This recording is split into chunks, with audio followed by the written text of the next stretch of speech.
It's my pleasure to introduce Helena de Bres. Helena de Bres is a professor of philosophy at Wellesley College in Boston. She researches and teaches ethics, political philosophy, and philosophy of literature. She has published 2 books. One is on the philosophy of memoir, and particularly the ethics of memoir. It's called The Artful Truth, The Philosophy of Memoir, and it came out with Chicago University Press. And the book that we'll be talking about today, How to Be Multiple, The Philosophy of Twins, which came out with Manchester University Press.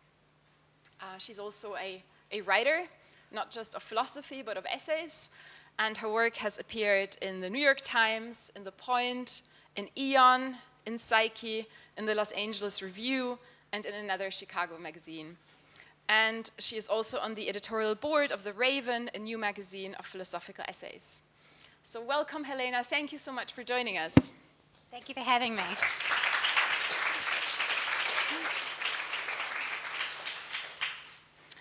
Okay, so to start us off, you are a philosophy professor, and I think we have quite a few philosophers in the audience as well. I researched your dissertation. It was titled Globalizing Utilitarianism, Distributive Justice Beyond the State. And then you went away and you wrote a book about the philosophy of memoir, and then an actual memoir. So can you just tell us a little bit about that journey and how that happened? How long have you got, Paulina? It sounds a little chaotic, I agree. So I started out as a political philosopher. I was very interested in international justice. I still care about international justice. But you write about something for 10 years, you're getting tenure, you're very much focused on the academic career and so on. I felt towards the end of that period that I wanted to get back to the other kind of writing I used to do when I was a kid. So I used to write fiction, short stories, do more creative writing. So I started doing some of that on the side as a kind of break from academic philosophy. And then I got to this point where I was like, I wish I could somehow combine these 2 things so I don't feel quite so bifurcated as a writer. So I wrote a book about the philosophy of memoir. And then I started going further afield and doing this, which is, a mix of personal narrative and philosophy. So kind of an instance of the thing that I'd been talking about in the second book. So here we are. I ended up writing a book about twins. It was very fun. It's a little bit more fun than globalizing utilitarianism, distributive justice beyond the state, I have to say. I mean, I love the fact that you first wrote a book dealing with, the philosophy of memoir and the ethics of writing memoir before going away and actually writing a memoir. It's a very safe route of doing it. Yeah, I wanted to make sure I had all that sorted out before I did it myself, Yes, so the book we'll be talking about, How to Be Multiple, The Philosophy of Twins. It's quite an unusual book. On the one hand, it's a memoir. It's a book about you and your twin sister, Julia. It's also a philosophy book in some sense because it picks up all of these philosophical themes that arise from twinhood. And then it's also a collaboration because you did the writing, but then your sister did the drawings for the book. And she's also such a big character in the book. So because we've introduced you, I was wondering whether you could also introduce your sister. Yeah, absolutely. Everyone tells me that she is their favorite character in the book, which is, hurts my feelings a little because I am also in it. But she is great. She's a very lovable person. It's actually our birthday today. Yeah, so, and she's an illustrator, and that was something that started early on in our childhood. I was the writer and she was the illustrator. So I wrote a novel, she did pictures for it when I was 10. So we did all these little projects when we were growing up where she would do the drawing and I'd do the writing. So this is like a nice little throwback to that kind of project. I could read that little section if you like of the book. That would be great. I'll give you a little picture of Julia and the differences between me and Julia by reading you a little section from the beginning of the first chapter. Okay. When my identical twin came to visit me in Boston recently, I took her to my favorite cafe for a coffee and a waffle. As we settled into our drinks, I glanced at the barista, a lavishly tattooed, hetero-flexible 27-year-old with an unsympathetic landlord, a crazed ex-girlfriend, and a complicated relationship to Orthodox Judaism. "That guy has a pet rabbit," I whispered. Julia looked up instantly and beamed. "I hear you have a rabbit," she shouted. I've spent many hours writing in this cafe over the years and have picked up these biographical tidbits in the ether, but I haven't spoken to this barista for longer than it takes to say, "A latte and a waffle, thanks." Once a season or so, if I'm pre-caffeinated and feeling wild, I'll add, "Crazy weather we're having, huh?" and then swiftly retreat, made slightly breathless by my own extravagance. The barista was enveloped in a cloud of steam from the espresso machine. He peered out of it uncertainly. "Yes," he said. "What's its name?" Julia asked brightly. "Bertha," the barista answered. "Wait a second." Then the barista was at our table, walking Julia through Bertha's Instagram page and discussing the skidding issues that large bunnies face on hardwood floors. "I left home at 17 and have lived alone ever since," said Bertha's dad. "Bertha is the first time I've had to look after anyone other than myself. It's taught me to be more responsible, even in a financial sense." Julia nodded. "I totally get that," she said, leaning in. "Oh, look at her fluffy paws. Bertha, you little rascal, you!" So that's basically it. There's been this long-standing distinction between us. She's the extrovert, I'm the introvert. She's the bubbly, friendly one. I'm the kind of neurotic philosopher. That pattern started kind of at birth. At least that's the way that we tell it in the family. Yeah, and I guess that gets us to the first theme I wanted to talk. I wanted us to talk about, which is where the book starts out from, with this theme that there's this tension when we think about twins and identical twins in particular, and it starts when you kind of meet parents of identical twins at the playground, and there they will be with their toddlers. The toddlers will be dressed identically in matching outfits. And when you talk to the parents, they will insist that these kids have wildly different personalities. So on the one hand, we think identical twins are like indistinguishable, while on the other hand, we want to say, oh, they're completely different. And there's this tension that your chapter plays with. So can you tell us a little bit more about the tension and the experience of it as a twin as well? Yeah, absolutely. I was going to ask, actually, is anyone in the audience a twin? Are there any twins? Yes? There's only one of you? Two of you? Okay, but you're not each other's... Okay, a few of you. Yeah, what about parents of twins? Parents of twins? Yeah, there's always a few in the crowd. Thank you. It's nice to see some other people on the team. Yeah, there is this... It's kind of tough being a twin because you have to negotiate those two expectations. There's a lot of pressure to be more similar. Like the French, you would know this being Europeans maybe, but the French call non-identical twins faux jumeaux, as if they're somehow a fake version, of the real thing. So you've got to be as alike as possible, but if you're too alike, you're creepy, so you need to also make sure that you're an individual. And so it's a tricky maneuver to try and satisfy those needs, I guess, especially when you're a kid. So yeah, the first chapter of the book is called Which One Are You? And it's about negotiating that question as a twin. A lot of it is about managing the expectations, of singletons, as we call them in that department. Yeah. Yeah, and one idea that you introduce is this idea of binary thinking. So can you tell us about that idea and what it means? Yeah, so when twins are not identical twins and not being treated as exactly the same, they're often treated as being binary opposites, right? So one is obviously the good twin and one's the evil twin. One's the femme one, one's the tomboy. One's like the artist, the other is an athlete. There's this tendency to set up a really kind of rigid binary or contrast and then stick one twin on, either end of it. So that happens in a bunch of relationships, but in twinhood it's just really stark and vivid. So I think twins are this really nice test case for that very common human habit of binarizing different types of people. So what I do in that chapter is talk about the reasons we might do that, and also talk about why it might be a good or valuable thing to do, at least sometimes. Because obviously binary thinking can be really reductive and cramping, but it also has its uses. So the chapter talks about what those uses are from the perspective of someone who's, lived it in that intense way. So what are those uses? Great follow-up question. I think in general, the habit arises out of just the generally chaotic nature of the world, right? So you need to do something to make a first pass to cut it into pieces. And a binary can be very useful at just trying to divide up the mess of human relations in the world in general into at least a first pass.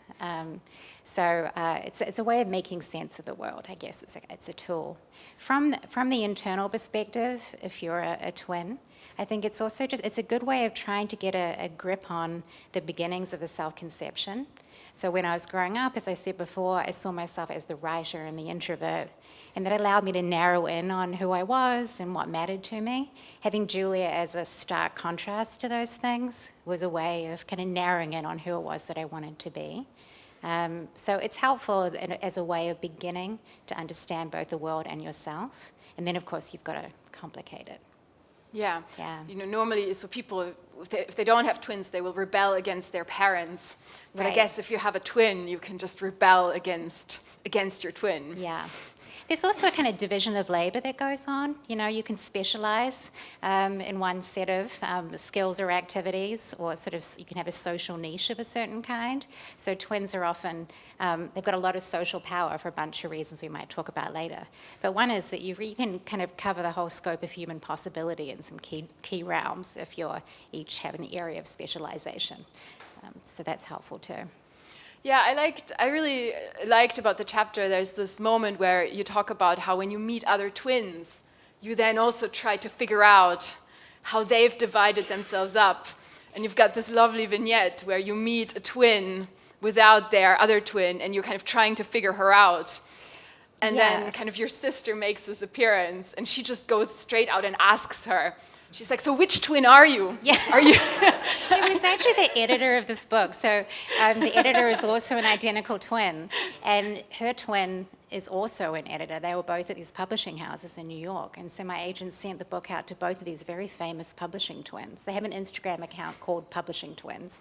So we sent it out to Jean and Kelly, and we were like, which one is going to take it? Surely one of them will take it. How could they resist, We got Kelly, and then we're just trying very, very hard to work out which one of us we'd got, basically, because there's this assumption that, it's hard to resist. That I think especially along that introvert-extrovert divide, sometimes we like to think of it as the twin who wants it and the twin who wants it more, where it is just life, I guess.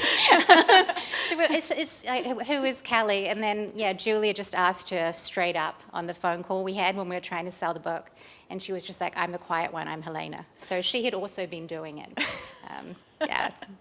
Yeah, and then comes this moment where you're just like, finally, thank God, now we know which one of us we're dealing with. I think maybe being a philosopher, I have this natural tendency to want to categorize things. So this may not just be being a twin, but I love personality quizzes that divide humanity into like 3 groups, It's like, it's ridiculous.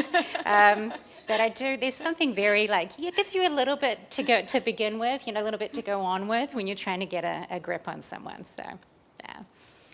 Yeah, so I love the fact that how you pivot then from these, partly psychological explanations of why we think in these ways, and you take us to a philosophical idea, which is this anxiety really about whether there is such a thing as an authentic, stable self. Right, yeah. Once you start, I was thinking about how my sense of self had formed in relation to Julia from day one. And if you think about that for too long, you can start feeling a kind of existential angst about whether there really is any true self behind what feels like a process of social construction, Am I really the quiet one in the introvert? I don't seem very introverted right now, right? Most people don't think I'm an introvert at all, but I've told myself this story about being that introvert. And so you start just wondering, what is it that's really authentic to me, as opposed to something that I've told myself and others have told myself about me.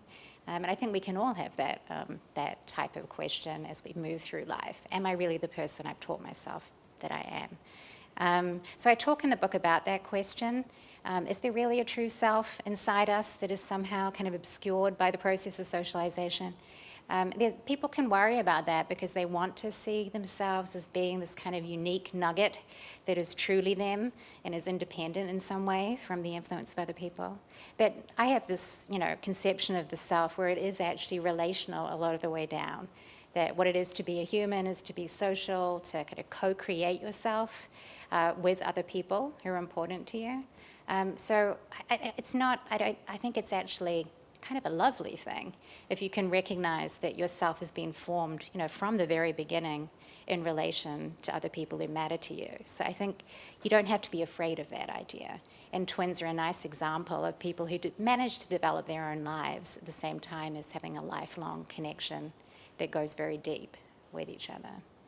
Yeah, that's interesting. I mean, do you find did your idea of yourself change when you then went away and separated?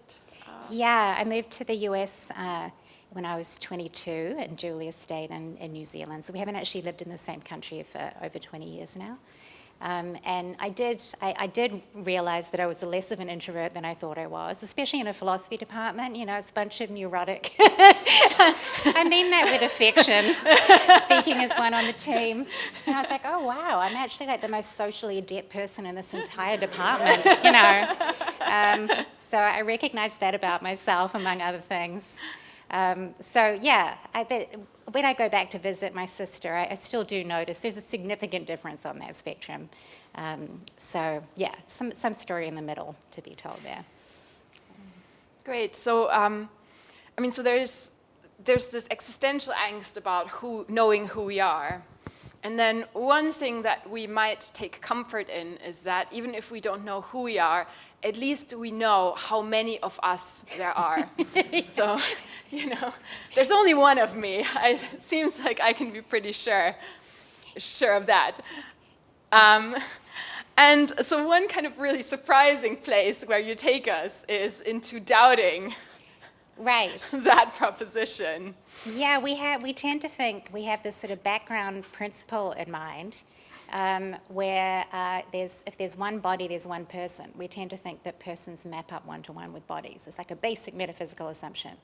But that assumption often kind of comes into question in the case of twins, right? So people will, in the case of conjoined twins, as an example of this, right, you have a single body that seems to contain two distinct individuals. If there's two heads, there's two personalities, but just one body. But I think you can also see it in the other direction, where you have two bodies, like in the case of identical twins, me and my sister.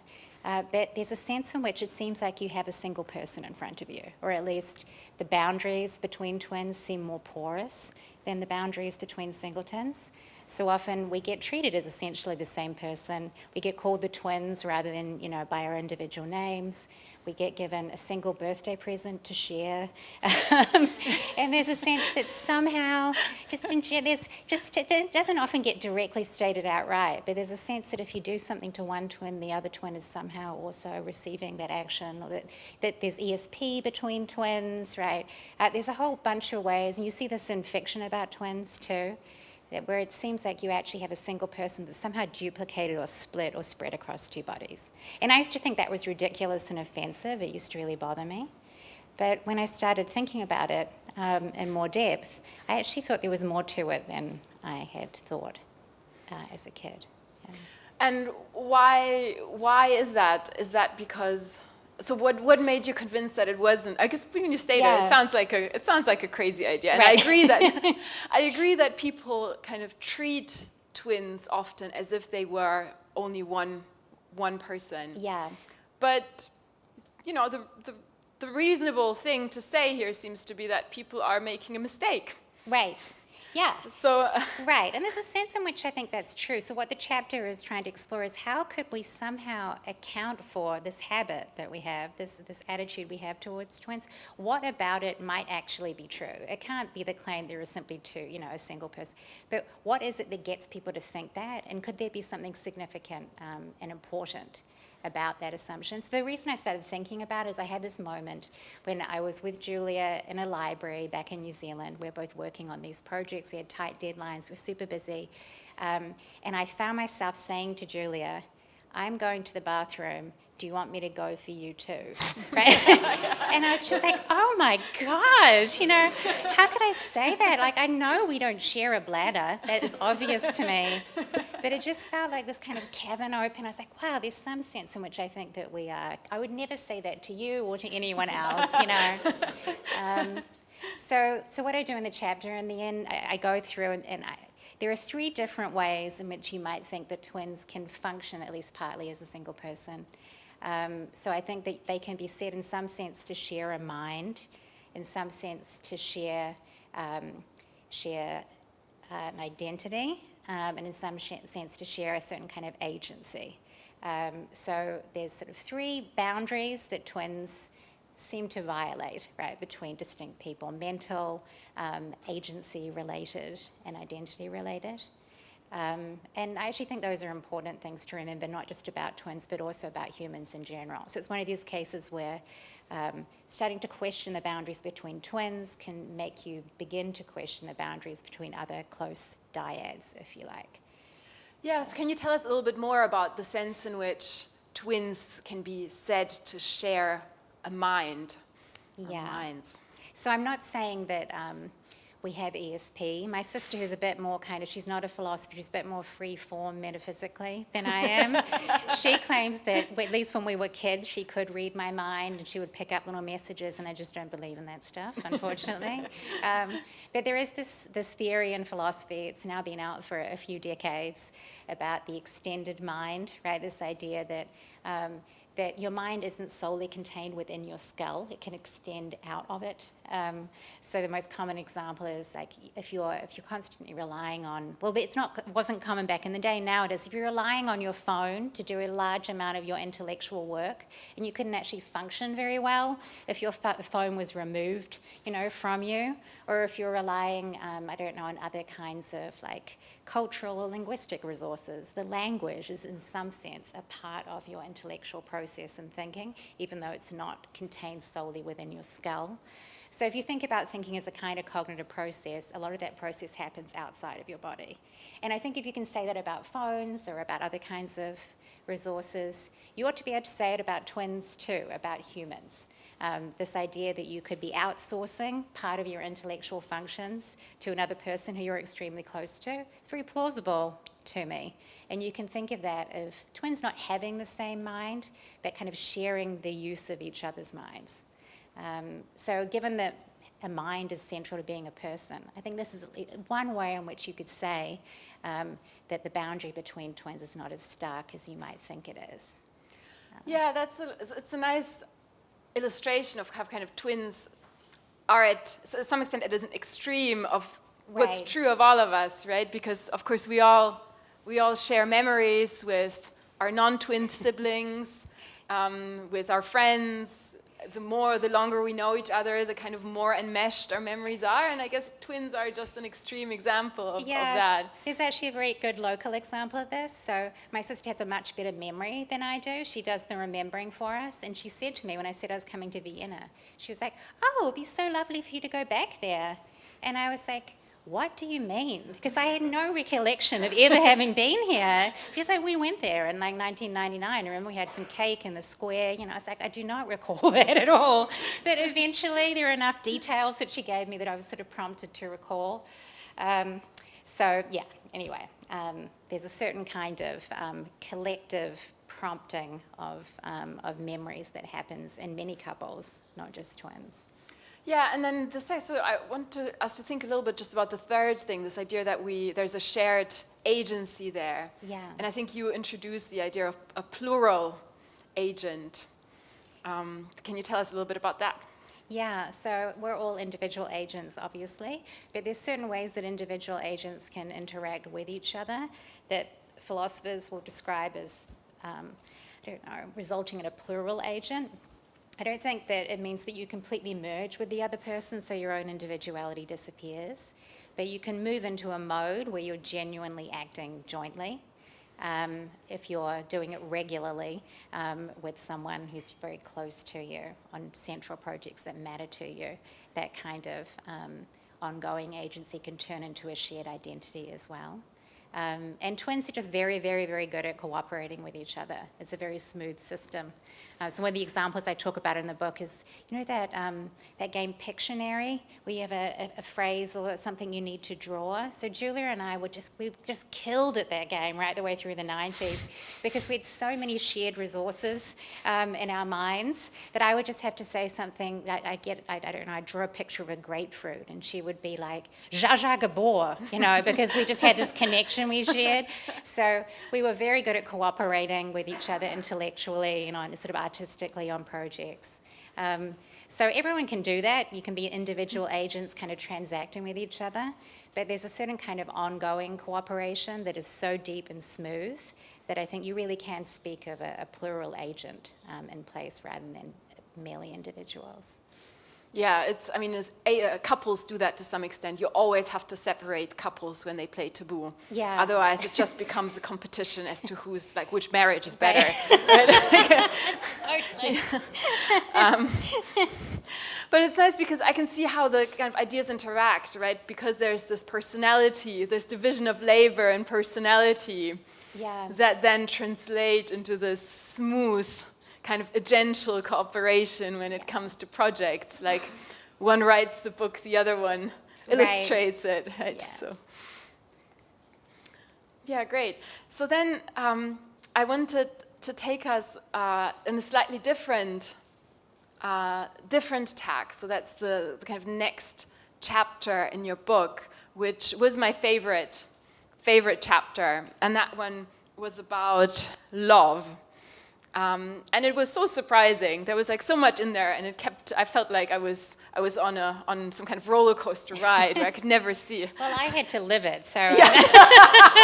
I'm glad you enjoyed watching it happen. Yeah. Well, thank you, Helena.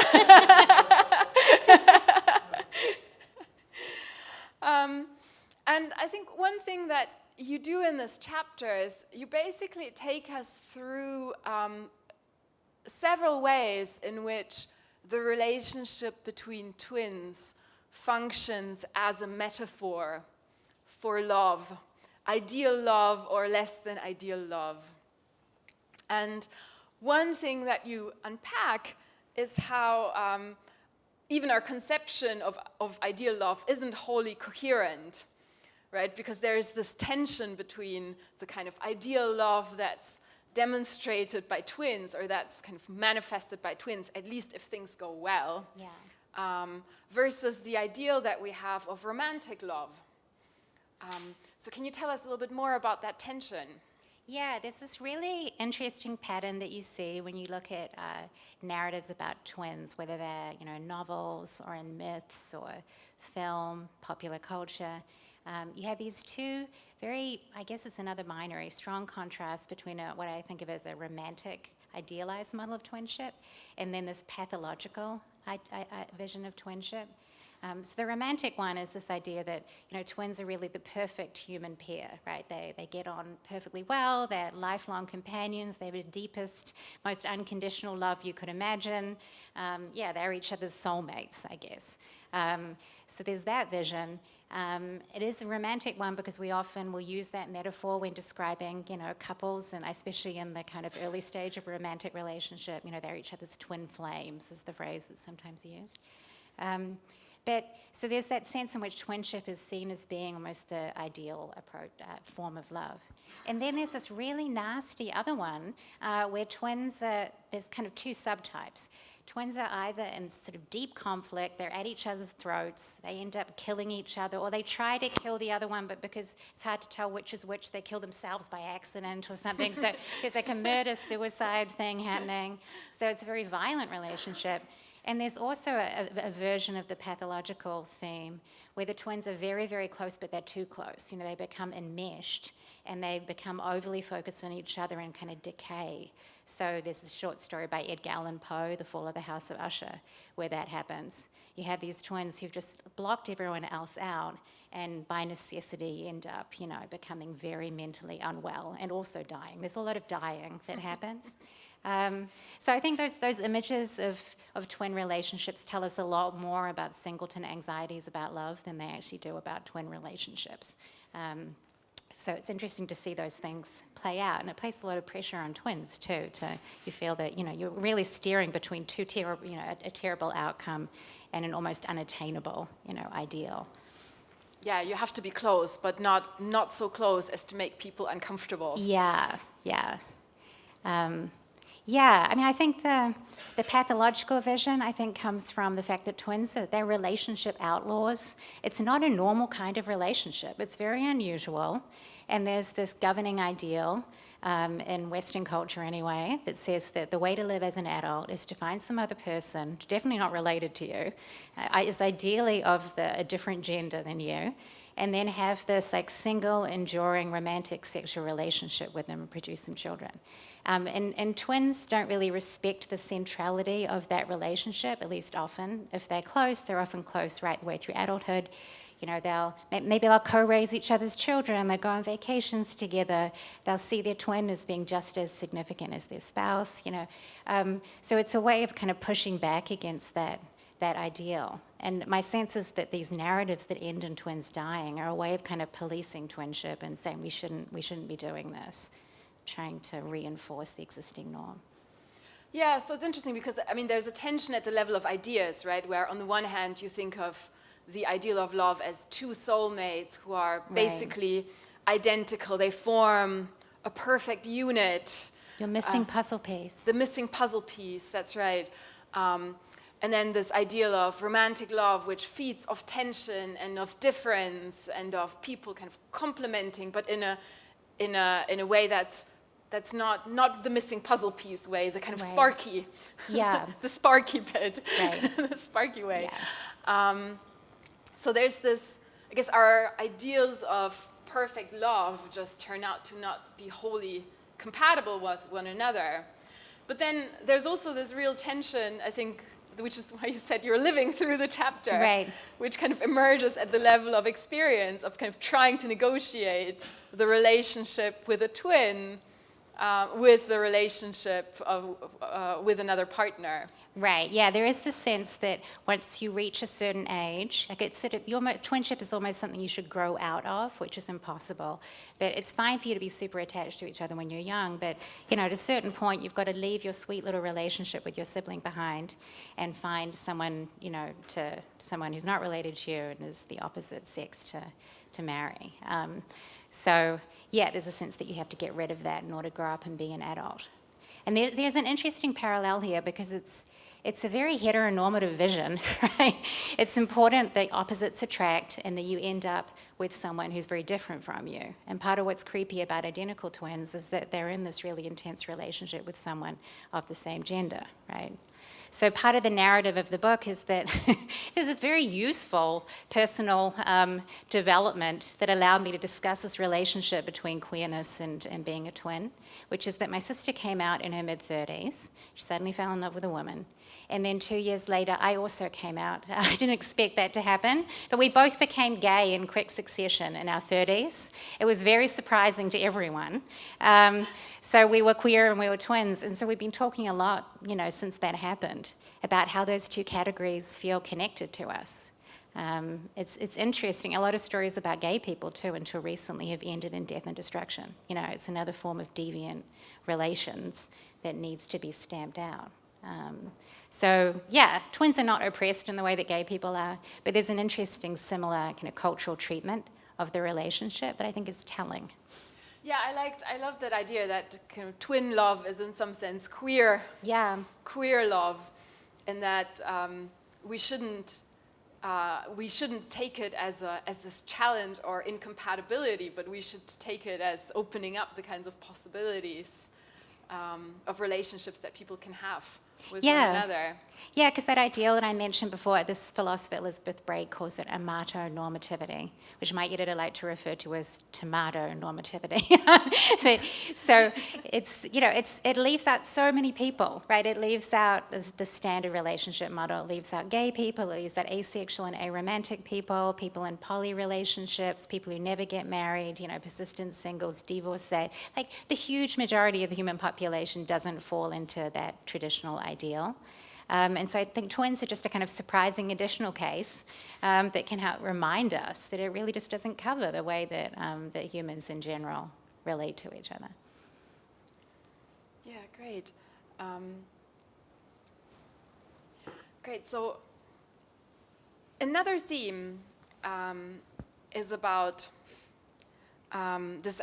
So this kind of relates to this surprising fact that you came out as gay, in quick succession. Before you came out as gay, you write in the book how you dated basically very similar partners, Right. similar careers, similar tastes, and then you divorced them similarly in quick succession. So it's not just this physical similarity with this. You've been living this life in lockstep with one another in some sense. Yeah. And a lot of people would find that freaky. Yeah. And I think it's not just this, it's freaky in the sense that I think there is like a deeper philosophical angst that lies behind it, right? Which is the idea that we are the authors of our own life, we make our decisions, those decisions are authentic insofar as they are made freely. They are made freely insofar as we could have chosen otherwise. Right. So that's why these stories of twins who kind of live life in lockstep, they really call into question the possibility of this. Yeah, I think this is probably the most common, when people think about the philosophical issues raised by twins, this question comes up maybe the most often, right? So it's this worry that twins somehow undermine our sense that we have free will, that we're free agents in the world. A lot of twins are really similar in that way, and they don't just look similar, but they also have very similar values and temperaments and make similar choices. And if you're assuming in the case of identical twins that that's because they share the same genes, then you can start worrying that even as a singleton, your own genes are causing a lot of, your behavior. So how can you really be a free agent? So there's a kind of existential angst that can arise that twins set off. And I knew in writing this book about the philosophy of twins that I had to write about free will. I had to do that. And I was super reluctant to because I find the question completely boring, right? So this is a confession. It's like my least favorite philosophical question. I took a class on it. I got an A, but it's just because I'm a nerd and it was a real struggle. Just never cared about it. And so I started, the question of the chapter started to become, why do I not care about this question? Right? It's like my people raise this question all the time, why don't I care about it? It's a long answer, but I guess to sum it up, I think it wasn't just me. Julia also doesn't care about it, but she's my twin, so maybe that's not surprising. But I did a kind of informal poll of the twins that I knew, and no one cared about it. I was on a rooftop at a Pride event. I met this twin. I was like, do you care about free will? No, doesn't care about free will. So anyway, I think part of it might just be habituation, right? So you grow up as an identical twin. You're just very, very used to the idea that you're very similar to this person who shares the same genes as you. So it's hard to be creeped out by something that really feels like just a background fact of your life, right? We live perfectly fine, flourishing lives. I'm having a great time on this trip to Vienna. It's not like destroying me to realize that my genes are partly involved in the great time that I'm having, But the other reason I think that twins are less likely to be worried about it is that there is, I think, maybe in the background of the minds of people who really feel this worry, this idea that what they would like to be able to say is that they somehow created themselves out of nothing, right? You want to feel that you are you and that you're not you as the result of external forces, right? So you want to feel you have some sense of control over your own life rather than others controlling it for you. So it's this impossible, really, ideal of being somehow outside the network of causal relations, right? You are you independently of those forces. And I just think as an identical twin who is very close to your twin, you don't want to be outside. You don't want to be the result of a process that didn't include this close, intimate relationship with this person that you love, right? So you want the idea of having your own self be deeply formed by another, in relation to another human, is actually a wonderful part of your life. It's not something to be afraid of. So I think close identical twins, anyway, are more inclined to value that kind of deep connection that goes to the heart of who you are, rather than be afraid of it as somehow, threatening yourself. So that's kind of the take-home summary of that idea. I think that may be why I don't care about the question. I cared about it more after writing about it, I guess. But yeah. Well, you cared more about why you don't care about it. Yeah, I guess so, yeah. This is the question that gets a lot of people into philosophy. Right. So Yeah. So a final idea I wanted us to explore is this idea of kind of social power that comes with being a twin, which you also talk about in the book. And the kind of interesting contrast that you set up is between this social power on the one hand, and on the other hand, the idea of objectification, which is an idea about how oppression works. Right. And so, can you just tell us a little bit more how these two concepts kind of apply to twins, Yeah. and how they work in tandem? Yeah. Being a twin, especially if you're an identical twin and you're younger, is a little bit like being a woman out in public, right? So you're walking down the street, or at least like a conventionally hot woman, right? So you're walking down the street and people are just looking at you all the time and pointing out features of your body, right? Complete strangers will come up to you and say, oh, like your nose is smaller than hers. And it's like, thanks, dude. There's just like a sense that like the normal norms of propriety are off. They're out the window when twins are around, that you're kind of public property in some way. And I think that women often feel that way too when they're walking down the street. It's just a sense that you're kind of an object for the interest and amusement of other people around you.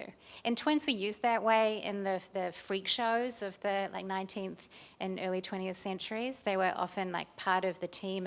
There was a banner I saw in a picture of the old freak shows that just said Congress of Oddities, and twins are one member of this Congress of Oddities. Siamese or like conjoined twins, obviously, but also just standard twins would be rolled out as a kind of freak, So there's the sense that you're an object of fascination.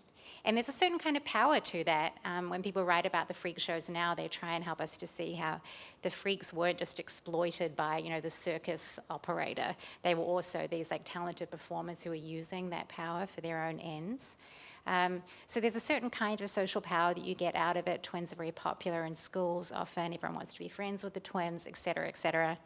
You can sell yourself in advertising, But there's always a flip side, because that power is dependent on other people's desires, and you don't really know where those desires are going to go. And again, the parallel, I think, with women is very strong there. It's in the case of twins, it's like a useful... it's a useful example to study, because twins are not exploited and oppressed and objectified to anything like the degree that other groups of people, including women, are. So it's less alarming, but I think for that reason, it's kind of more interesting, because it still feels icky and weird. And so it's a nice case for getting clear on what exactly it is about objectification, or which kinds of objectification are troubling and which ones aren't. Yeah, there's an interesting, I found the parallel with the feminist case really interesting, right? Because there, there's this ambivalence around, on the one hand, ambivalence between, on the one hand, cooperating in a system that is oppressive, but on the other hand, this idea that, well, maybe it's empowering, if that's what you want, if you want to kind of dress really revealingly, then good for you, right? Good if it makes you feel good, then good for you. And there's there's this ambivalence about between, and the kind of thing plays out in interesting ways in twinhood as well, where perform, as you say, you can perform twinhood by like dressing identically even as grown-ups. Yeah. All twins know how to do it. And it normally isn't as dangerous, but sometimes it has been dangerous. Like twins have been treated very poorly in the history of humanity. So they are seen as freaks in others. They're seen as objects in certain cultures or certain ways. A lot of them have been like killed or murdered or violently assaulted, killed at birth or later on. Obviously, they've had experiments done on them. There are some forms of maltreatment and disrespect of twins that definitely do approach the really troubling instances of other kinds of oppression. They're just rarer. And I think that's part of why I become worried about the really intense kind of hamming up of twinship, especially when it intersects with self-objectification of women. Like, there's the twin fetish, like the female twin fetish. I feel that even if it's empowering for the person doing it or the pair of people doing it, there also are other third parties involved, other twins or other women, and it's difficult to know whether the effects of your own self-objectification are solely going to land on you or end up reflecting on other members of the group. And I think that happens in the case of twins too, to some degree. So yeah, I'm ambivalent. I remain ambivalent about it, but I'm not in the camp that says that as long as you're having a good time, it's fine. Period. I think it's more complicated than that. Yeah, it's interesting because it kind of feeds in. It brings us back to some of the ideas in the chapter on love, right? Where you might think maybe what's problematic about it, insofar as it is, it's in some sense it's a missed opportunity to kind of broaden our sense of possibility. You're playing to a script which feeds into this narration of twinship as this fascinating but also kind of problematic, overly close relationship, instead of kind of just broadening our space of possibilities as to what relationships can look like. Yeah, which maybe that's a nice note to end on, because I would love to hear some questions, because that is the overall theme of the book, I would say, for twins and singletons alike. So it's called How to Be Multiple. I think twins, they do put a lot of pressure on a bunch of fairly narrow and rigid ideals that we have of what it is to be a normal human, how to act and be and relate and feel. So it's useful to think about twins as a way to push back on those ideals. I think sort of take a more capacious sense of what being a human might involve in each of these ways, what it is to be an individual, what it is to love another person, what it is to be a free agent, what it is to act justly towards others. I guess my overall kind of pitch for the book is that thinking about twins can help us recognize our assumptions there and also push back against them. Great, thank you. So on that note, we'd love to open the floor to questions. Yeah. And discussion, or twin experiences. Anyone have a question?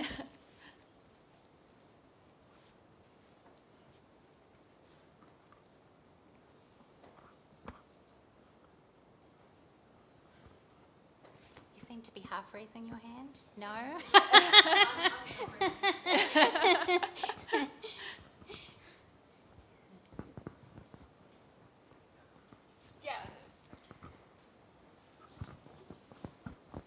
Hello, I'm an identical twin, and obviously I thought a lot about twin exceptionality, as I would call it. And I always somehow related it to this development of the idea of the modern subject, which is very related to this specific period, and like this idea of this monolithic, self-sovereign subject. And in relation to this, of course, twins are some kind of transgression. Yeah. So I wanted to ask, not that all modern ideas would be in this direction. There's also Spinoza and this idea of trans-individuality, which would go more into this direction in our favor of being multiple. But I think the dominant idea is very much like something that makes twins exceptional. So I wanted to ask you, what do you think about this? And when it comes to history of ideas, could we also trace it in some pre-modern thought and ideas, especially like Western metaphysics? Like, what would you think about this? Yeah, no, thank you. I definitely think that is true, right? At least in the West for the past several hundred years, this assumption is very prevalent that the best human life is one that's lived, ideally as a very sort of particular notion of an individual who has discrete boundaries that are emotional and mental, and physical between other humans. And the ideal is to try and make yourself as independent of the influence of others as possible, right? This kind of liberal individualist ideal. So twins, I really do think, push back against that ideal in very intense ways, and that's partly why they raise these really strong reactions. I don't think that can be the whole story about why twins are so fascinating, because there are stories about twins that stretch so much further back than that. I do think that's why, in European and Anglo-American culture, they often are seen as transgressive. But yeah, you have, Castor and Pollux, even in the history of Western culture, right all the way back, the two most famous twins, the Gemini, they were being used narratively for certain kinds of purposes. That example is an instance of like the ideal romantic vision of the twin relationship, because they were best buddies. Pollux gives up his immortality to save his mortal brother, so it's kind of a beautiful vision. But you also get twins in Native American cultures. There's many, many myths about twins in those. So I think there's something maybe just like fundamentally metaphysically interesting about twins that isn't solely attached to that individualist ideal. But it does create a lot of resonance, in our own culture, I think, for that reason.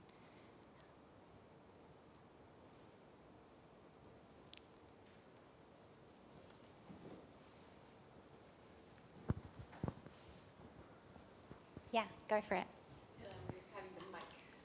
We just need to make sure that people... Yeah, I just want to go back to this idea that that you had similar life choices at some point and all. And I was thinking, in a very young age, this could lead to situations like having a protest behaviors, I don't know, to prove that you are different and you make different choices, and trying to have a very opposite character from your twin. I was just curious whether there was this tension all the time, trying to be different, but also somehow having similar choices. Yeah, it's tricky writing a book like this that is part memoir. A lot of it is about my own experience, and I need to be careful not to overgeneralize, from my own relationship. Julia and I did get on very well right the way through, and we didn't, it wasn't sort of, I'm sure we were trying to individuate, which is why this kind of binarizing habit kicked in, but there wasn't a lot of tension over our roles. It was kind of a pretty smooth relationship. But there are certainly many twins where it's a lot more conflicted than that. And there is a kind of jockeying for roles and positions. So yeah, I guess I had a rosier version of it in that way. I do wonder sometimes when that kind of conflict becomes really intense, how much of it is being generated by the twins and how much of it is being imposed by the needs of the parents and other people within the social circle. Just because people use twins as a metaphor for their own value conflicts and, questions so often, they'll kind of pick a twin. So I was talking earlier about how twins will sort of pick a twin and work out which other twin is like them. But you also find that when you, as a peer, come across a new social scene, the people in that scene are trying to work out which one of you is them, So there's a sense in which you're being used as a tool for others' psychic needs, and also narratively to answer a lot of philosophical and political questions. So sometimes it feels to me like those conflicts are then at least not helped by the cultural/social context that they arise in. Thank you. Yeah.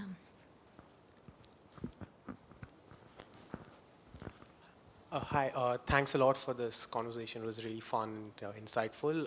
Maybe on similar themes as the previous question, but have you ever, I was just wondering if you have any thoughts of this conflict between love and envy that's possible, specifically in the context of shared identities that you spoke of. Have there been instances, or have there been, of course it's a general theme, you do feel both love and envy towards the same person.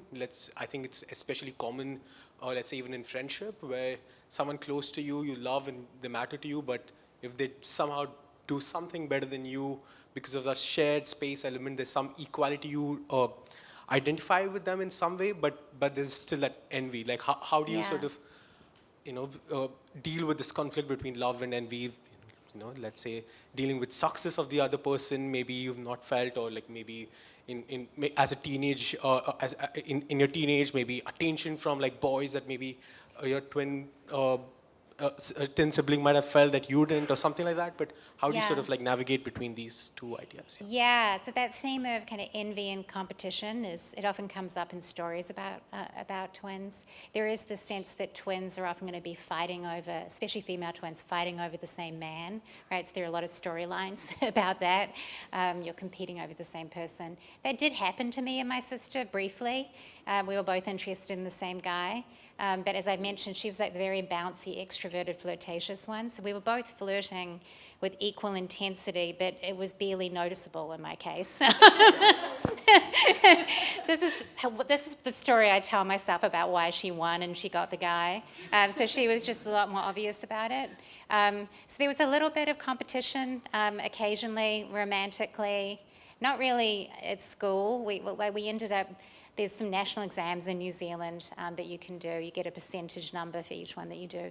And we ended up with the exact same number out of 600. It was like 583 or something out of 600. So we tried to be very, very equal academically, I think in part to avoid having to deal with envy and competition. So it's kind of like I would inch ahead and then I would pause, she'd catch up, she'd move forward. It felt like there was a very fine calibration going on.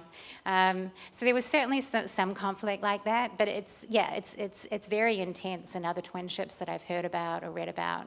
I guess it's kind of unavoidable. You are in this small social scene. There are limited resources, and you've got this person right next to you who's very similar to you in lots of ways, and so it's just natural that that's going to arise. I tend to think that it gets, maybe I'm being too sort of rosy-eyed about this, but there's a really strong singleton fascination with that possibility that I think is a little troubling, right? I think that even though it's true that twinships are not perfect, that twinship is actually often a really healthy and wonderful relationship. I'm glad I've got a twin. And I get the sense that singletons want to say, well, there's got to be something messed up about this. They're probably really envious and they're competing and they hate each other. And it's like, no, actually, a lot of us just get on. So, I don't know. Can I ask a follow-up on this? Because there's the envy between twins, but then there's also envy of the other twin if you are in a... Because any relationship that you start will be like a relationship with you and your twin. Yeah. How do you negotiate that kind of... Yeah. Again, I sort of feel like it's a real problem. I don't want to underplay it too much, but I do think it gets kind of narratively and culturally amped up by this idea that there's a kind of relationship mountain, right? There's got to be one person at the top of the mountain, and it's going to be your spouse, right, if you're a functional adult. There's just one spot up there. And so obviously, if you got to get like the husband or the wife up there, you're going to have to displace the twin. But I don't feel like we should think about relationships that way, right? There could be many people at the top of the mountain, or maybe it's a plateau, or maybe we're in Austria, it's an alpine range with little goats on it. This idea that somehow someone has to be in the winning spot and the twin will need to be displaced. I'm like, I think the dude, if it's a dude, just needs to get used to the fact that his wife is super close to another woman, and maybe not be so possessive about it. Fair enough. Yeah.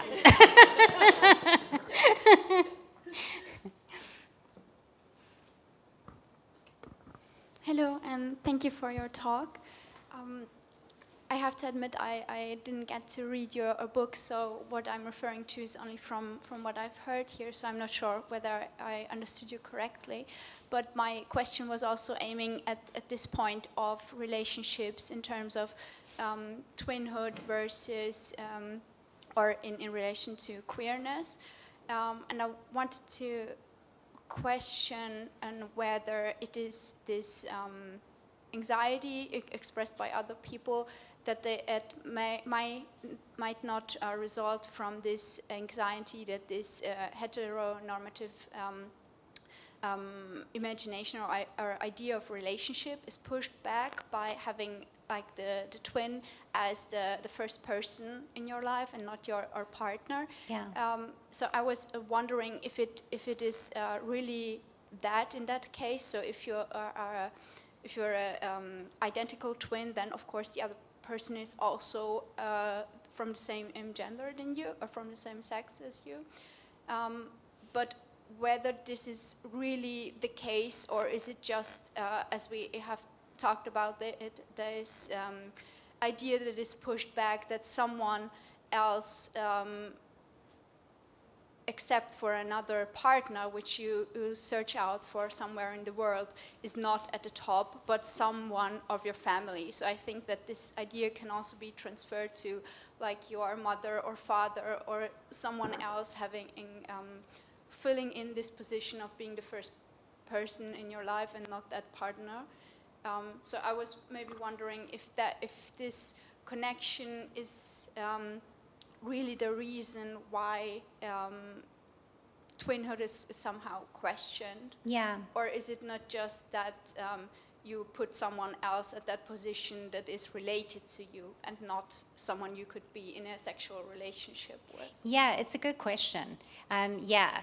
There's obviously a lot going on in that whole set of kind of attitudes, so it is hard to pick out what might be the key, I don't know, the key feature underlying what feels to me like an analogy that gets made. So it's hard to, I do think that there are other similarities though you could point to between the way that we think of twins and the way that we think of queer couples in particular. So queer couples are often thought to be, in homophobic literature, kind of socially immature, mentally unwell, devious, obviously, sexually deviant, but also just kind of criminal in various ways. So you also see those kinds of lines taken about twins in narratives. They're seen as being, they're tricky creatures. They're always trying to trick you, like, which one do you have in front of you? Like, there's a kind of deviousness or subversion about that. They're often thought of being inadequately individuated and so, psychologically messed up and destined for mental health issues. There's a kind of there's a worry that they will end up having sex with each other, right? Or maybe there's a fantasy they will end up having sex with each other, right? So there's a sort of sexual deviance motif. So there are just these interesting parallels that do make me think that there's something specific about the kind of twin gay connection that is doing some of that work. So it's not just the fact that it's a competing relationship, but specifically that it's a homosexual one. So, but yeah, it's an interesting question. I think there's a lot to talk about there. Thank you. Yeah.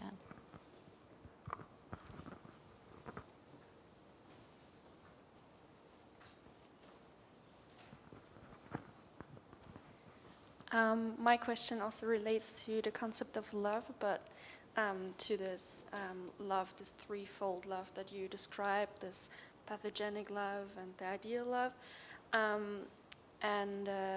My question is, all of your conceptions are based on twins that know each other.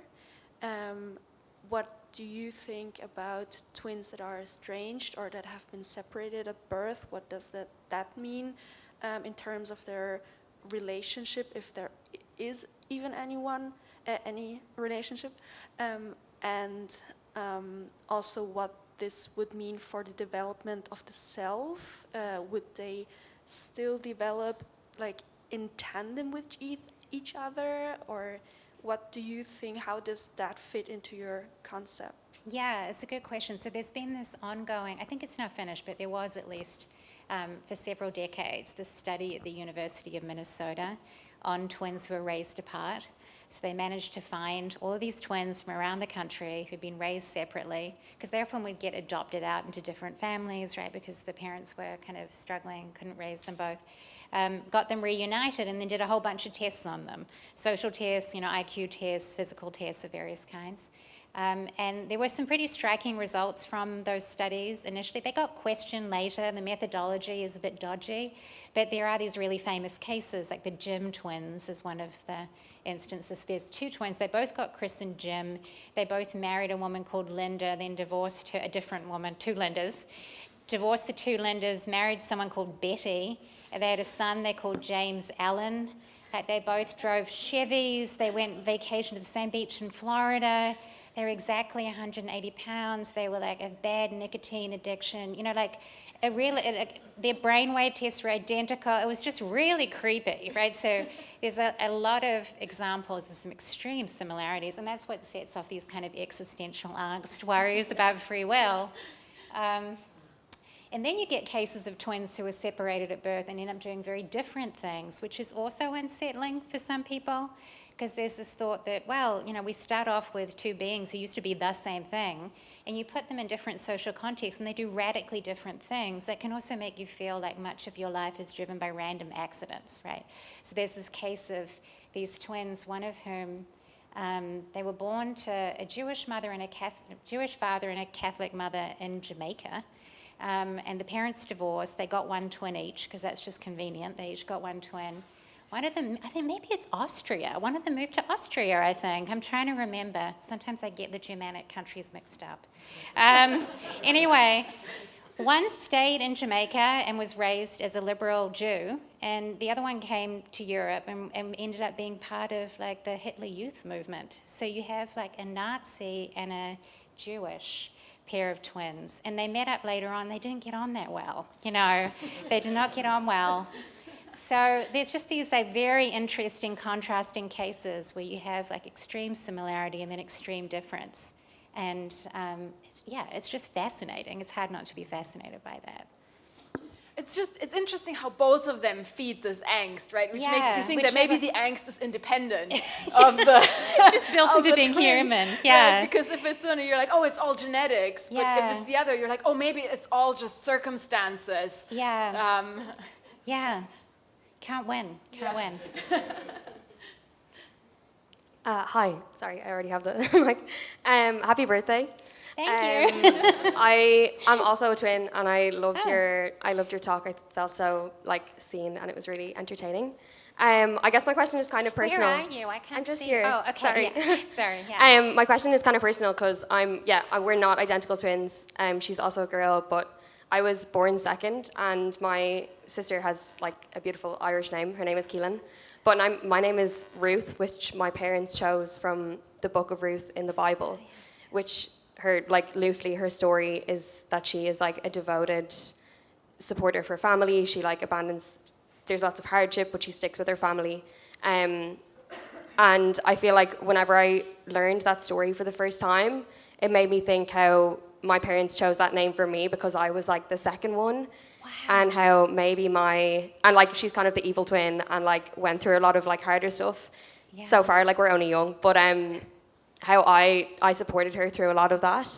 And I felt like both my name and being a twin kind of gave me this purpose. And sometimes I wondered if that was why there was two of us, like that I was put here to be there for her. But, you know, I'm an individual, obviously, as well. It's not my only purpose. But yeah. I was just wondering how you think, or, you know, how twins find both purpose and value from, you know, what they are, a twin, and both themselves, and how those things can be linked with the values, I guess, too.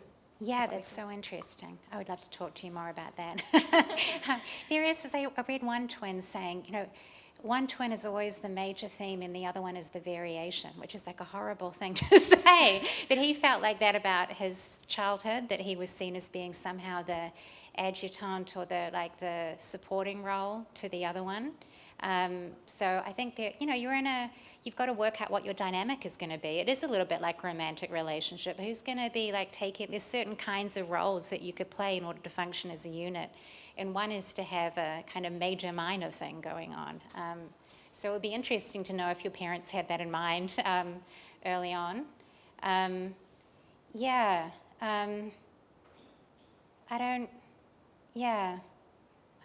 didn't really feel that dynamic in my own relationship with Julia. My parents were definitely, they were trying very hard. In a way, they were kind of, feel like for our twinship, they were trying to be very laissez-faire about it. They didn't want to be imposing their own views on us. So there wasn't an attempt to dress us the same, but there also wasn't an attempt to try and force us to individuate early. So we were supposed to kind of work it out ourselves. But there are a lot of views about what the proper way is to parent twins. Like there are many books about that. People have very strong opinions about it. I often get asked about it, myself, what are my suggestions to parents of twins? And I just have a cat. I don't have any children, so I feel like I'm not a good person to ask. But my view is that parents should kind of let the twins take the lead in that way. Give them some space to work those things out without trying to impose their own values and priorities and ideas onto the pair. But I'm sure that's very hard to do as a parent.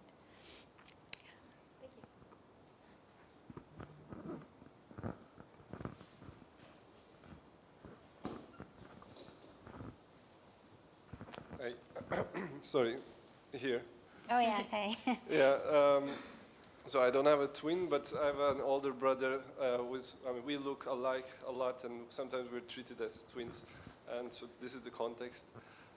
So I wanted to ask about earlier, you talked about like when twins, close twins, you were talking about sharing values together, and so yeah, I want to ask a little bit about that. So, I mean, you grow up together, you share maybe values together, you share life experiences together, and then ultimately maybe you have like similar moral views or political views. And I guess this, in a sense, might create some expectations on each other to maybe continue on similar directions, or to have, uphold these values. So I'm just wondering to what extent these expectations are fair, or to what extent, if one of the twins actually diverges, is it like, I don't know, creates some sort of a problem? Yeah. So on. Yeah, that's a really good question. There's been a little bit of a tension with me and Julia over the past maybe few years in terms of values, because she, as I've mentioned many times, she's the more extroverted, sort of socially oriented of us, and I'm the more introverted. And I also live in America, and in her mind, America is this kind of individualist dystopia, So I've become this American. I'm already kind of an individualist because I'm less socially oriented, and now I'm living in America, and I'm becoming some kind of rampant, free market capitalist or something. So occasionally when we have a fight, she throws that at me, especially when she's trying to get me to move back to New Zealand and rejoin the family unit, So that can be a little bit difficult. I think we do have very similar values, but if there is a value difference, it might, I don't think I would go so far as to say that I'm a rampant individualist, but it might be a values difference in terms of the relative importance of, community and individual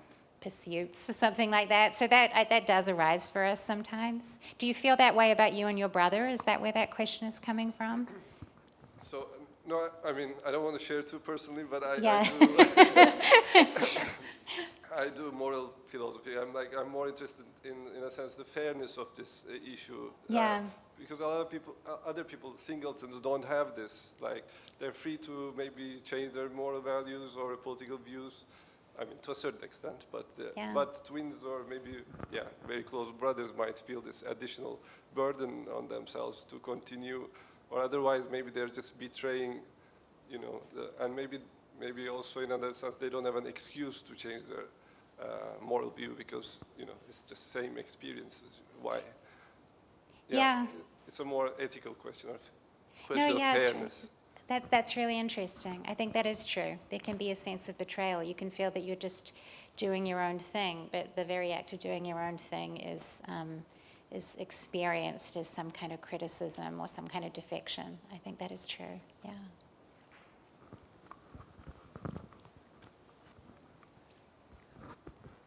Hi, I'm here. Okay. I lost my twin at birth, and I read online that during being in the uterus already forms a very strong bond between twins. And so I was wondering if you know anything about being affected by events as this, if you can still feel connected to your twin, or how it can influence the life of the surviving twin. Yeah, I'm sorry to hear that. I have read a little bit about that, but not very much. I know that there's some skepticism about how much kind of mental activity is going on in the womb because it's such an early stage of human development. But I read this, I thought, very moving study, which was that twins do spend, if they're in the same sac, a lot of time reaching out to each other. and touching each other's bodies, but they avoid the eye area. They seem to realize that there is some other, human with eyes. It feels, when you read the results of that study, it really does feel as if there is like some kind of mutual recognition of humanity going on at that very, very early stage. And just, a lot of physical contact. So I don't know enough about psychology. I'm not a psychologist, but I find that very moving. And it suggests to me that there could be some really deep, very early experiences that would stick around. So I don't know enough to give a full answer to that question, but I wouldn't be surprised. Thank you. I mean, there are these things where people who have missing twins, sometimes it comes up that people say, oh, I always felt there was a part of me missing. Yeah. Right? I guess, and I mean, again, I don't know enough about it. I'm a little bit skeptical of that because I feel like what human doesn't feel like there is something missing, So I feel like it kind of could be taken as being a cause for a more general problem. Just to get a bit dark over here.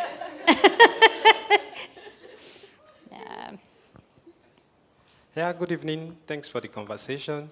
I am neither a twin, nor do I have any sibling who is a twin, but then I have close relatives, who are twins.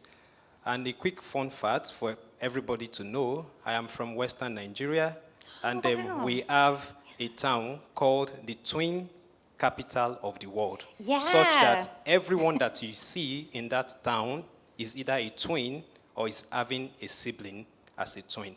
Yeah, I don't know if you know about that. I love that. That's very cool. Yeah. You can check it out on Google. Just put it there, twin capital of the world. You will see it. Yeah, it's Western Nigeria. I should go there. I should put it on the list. No, it's interesting. There is a significant geographical variation in the twinning rate. And so, so Africa, West Africa, Yoruba, right? I think, is that the... Yes, you're correct. Absolutely. They win. They're just knocking it out of the park on twins, and people don't really know. It might be something to do with genetics, something to do with diet. It's not. It's disputed. The Japanese are losing. They've got very, very low twin rate in Japan. I don't know why. And then Europe and America are somewhere in the middle. It's been changing in terms of non-identical twinning over the past few decades because assistive reproductive technology and the rising age of pregnant people mean that non-identical twins have doubled since 1980. So there's, I guess that's part of the difference there. But yeah, there seems that it's cool to meet someone from that part of the world. Great, celebrity. Yeah, it's my pleasure. So my question borders around metaphysical relationship that exists between twins. Do you believe that there is any metaphysical relationship that exists between twins? Yes or no?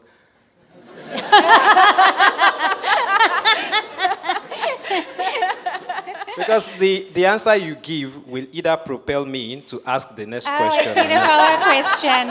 I guess I'm going to dodge it by, being a philosopher and say it depends on how you define metaphysical, right? So, we had this discussion earlier about this question of how many people are in the room when a pair of twins are in the room. I do think there's like a strong claim to be made that twins share agency and the boundaries between them and not as stark as you might think. But like I said earlier, I don't really believe there's some kind of non-physical energy transfer between brains. Okay. I don't know if that's where you were going. Yeah, it is. Yeah, because because I have, as I said, I have a relative, like 2 of them are twins. So they have a situation whereby none of them could do anything significant, like they can't achieve any significant milestone without the other, like doing it together. For instance, they couldn't get to high school at the same time. One is very highly intellectual, so in class is like ahead of the second one, but she couldn't just begin, she had to wait for the second one. But then there is nothing the parents could do. They just had to allow them so that both of them can be, moving forward together until the point of, getting married. And one is already having a suitor, but then they couldn't just proceed, and have their marriage. So at the end of the day, both of them ended up marrying the same day. Wow. So it's funny, right? But then that is the way it is. So that's why I said, is it that you answer me, yes or no? Yeah. I love it. I think that's cool. I would probably give it some kind of psychological rather than spiritual explanation, but it's still cool, whatever you want to label it. Yeah. I think we have time for one more question. There's one. Yeah. Hi, I'm here as a parent of identical twin boys, and so you kind of touched on it a little bit earlier, but yeah, I was more wondering what role do you think the parents, maybe specifically the mother, plays in individualizing the twins, the siblings, and yeah, what mistakes I shouldn't be making specifically. They're still young; they're only 7. Yeah, I mean, I feel like the impression I get is that there really is this very strong concern that people have that the twins are going to become too enmeshed and not become their own individual people. So there's a sense that the parents have an important role in kind of prying them apart if they're very close at a young age. So the parents need to do that work. You know, any like human child has got this process where they have to individuate from their mother, but in the case of really close twins, they also have to individuate from themselves, and so there's a sense that parents need to make sure that happens, right? Or else their twins will be permanently damaged. And I guess the whole tenor of this discussion has been suggesting I don't endorse that view. I don't think that it's a tragedy when twins stay close throughout the way through their lives. I don't think that that's somehow, you know, morally problematic or sinful. Like, good for them. You know, twinship, if it works well, is a lifelong source of companionship and love and support. I don't think we need to see twinship as being a kind of dangerous state that we need to guard against. So I guess my advice to parents, and again, I'm not one, is to not worry about that too much. I think that twins will be able to work it out most of the time on their own. And the best thing to do is to not kind of make it harder by reinforcing those norms that I think are really morally inflected and not very defensible. I don't know if that's helpful, but you're probably doing a great job, is what I'm saying. Doing a great job just keeping them alive. Yeah, there's that too. 2 at the same time. So on this end, I think this is a great note to end on. Before we end, one important thing I wanted to do is to wish Helena and her sister happy birthday. Thank you. Thank you.